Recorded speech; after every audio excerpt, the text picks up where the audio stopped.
যে ইমাম মালিক রহমতুল্লাহর জীবনী মোবারক আছে, উনি যখন প্রথম মানে ফতোয়া দেওয়ার জন্য মসজিদে বসলেন মুফতি, ওনার কাছে এক লোক প্রশ্ন নিয়ে আসলো, 40টা প্রশ্ন। একজন কয়েকজন মিলে আসছে, 40টা প্রশ্ন নিয়ে আসছে। তিনি 18টা জবাব দিচ্ছেন, আর বাকি 22টা লাদ্রি লাদ্রি, আমি জানি না, আমি জানি না। ওনার সাথে আশেপাশে আরো আলেম ওলামা ছিলেন বড় বড়। তিনি বললেন, তুমি এরা যাদের তাহিকে ওনাদের কাছে যাও। তো এই আলেম ওলামারা বললো, গেল, আপনি কি মাসালা জানেন না? আমি জানি। তেন কেন বললেন আমি জানি না? যে আমার পূর্ণ তাকিক নাই।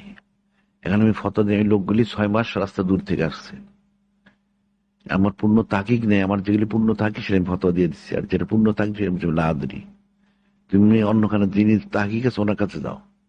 আমি ফতোয়া দিয়ে দিলাম, ভুল হয়ে গেল, তো এই কাফার কি আদায় করবে? এই টাকা অপরাধী তো থাকবে না এলমে তাসাউফ ছাড়া। এলমে তাসাউফ তো থাকতে হবে।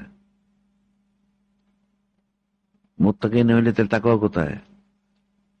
যা আসে তাই বলতে পারে, তাই করতে পারে।